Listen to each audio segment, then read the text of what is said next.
ఆనాడు కూడా కనెక్ట్ అయినటువంటి ప్రతి ఒక్కరికి హృదయపూర్వకమైనటువంటి ధన్యవాదాలు తెలియజేసుకుంటూ ఇదే తీర్మానాన్ని బలపరచడానికి ఎమ్మెల్యే మద్దిపాటి వెంకటరాజు గారిని ఆహ్వానిస్తున్నాం.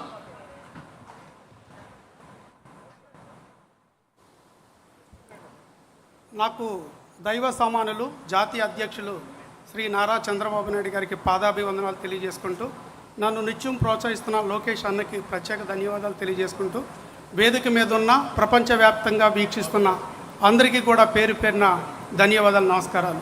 కార్యకర్తే అధినేత అనే ఒక మహత్తర సిద్ధాంతాన్ని ఆచరణలో చూపిస్తున్న తీర్మానానికి ఒక సామాన్య కార్యకర్త బిడ్డనైన నాకు ఈ అవకాశం కల్పించినందుకు ధన్యతగా భావిస్తూ కృతజ్ఞతలు తెలియజేసుకుంటూ, ఏదైతే ప్రతి కార్యకర్త చిందించిన చెమట బొట్లు, కన్నీటి బొట్లు గుర్తిస్తూ గౌరవిస్తూ, ప్రతి కార్యకర్త యొక్క శ్రమని, సేవని, త్యాగాలని గౌరవిస్తూ గుర్తిస్తూ టెక్నాలజీని అనుసంధానం చేసి నారా లోకేష్ అన్న నిర్మించిన ఒక వ్యవస్థ మై టీడీపీ యాప్.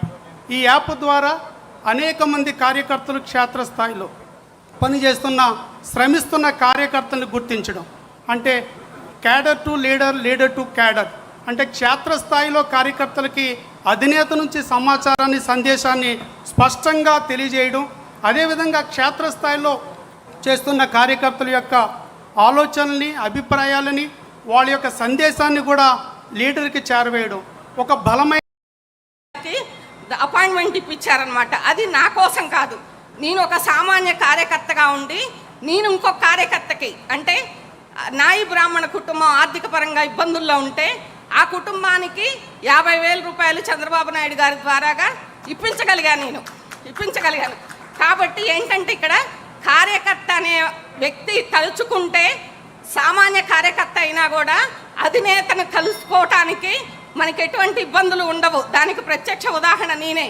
నా పిల్లల విషయంలో కూడా, నా పాప చదువు విషయంలో కానీ, నా బాబుకి మొన్న ఉద్యోగం విషయంలో కానీ జనార్దన్ గారు, రఘురామ్ గారు సహాయం అందించారు. అలాగే నేను సామాన్య కార్యకర్తగా ఉండి నాకు నిన్నటి వరకు ఎటువంటి పదవి లేదు. నిన్ననే కొత్తగా మా ఎమ్మెల్యే గారు నియోజకవర్గ మహిళా ప్రధాన కార్యదర్శిగా ఇచ్చారు.